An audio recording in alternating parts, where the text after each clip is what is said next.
আজকে ফেসের নয়, আমাদের বডির কিছু কিছু জায়গায় কালো দাগ হয়ে যায় অনেকের, যেমন ঘাড়, বগল, গলা, এইসব জায়গায় কালো দাগ হয়ে যায়।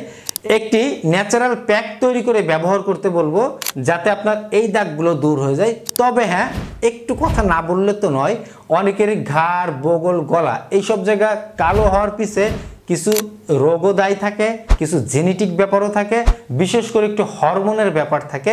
হরমোন ইমব্যালেন্স করলে অনেকের ঘাড়, বগল, গলা এইসব জায়গায় একটু কালো দাগ হয়ে যায়। এই দাগগুলো সাধারণ কিছু ব্যবহারে যায় না, কোনো সমস্যার সমাধান যদি চলে আসে শরীরে, তখন আস্তে আস্তে দাগগুলো হালকা হয়ে যায়। তবে আমি আপনাদের বলবো, যদি নর্মালি অনেকের রয়েছে ঘাড়, বগল, গলা এইসব জায়গায় দাগ হয়, আপনারা কফি পাউডার নেবেন পরিমাণ মতো, 1 চামচও হতে পারে, 2 চামচও হতে পারে।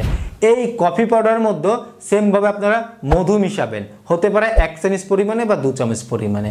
এই কফি পাউডার মধুর মধ্যে আপনারা শ্যাম্পু ব্যবহার করবেন 1 থেকে 2 চামচ পরিমাণে। এই 3টি উপাদানকে মিশাবেন। এই শ্যাম্পুর জায়গায় আপনারা টুথপেস্টও মিশাতে পারেন।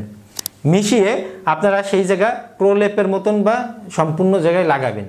লাগানোর পরে আপনারা একটা লেবুকে অর্ধেক অংশ করবেন, সেই লেবুর খোসাটা ধরে হালকা করে, বেশি জোরে না, হালকা করে 1-2 মিনিট পর্যন্ত ঘষবেন।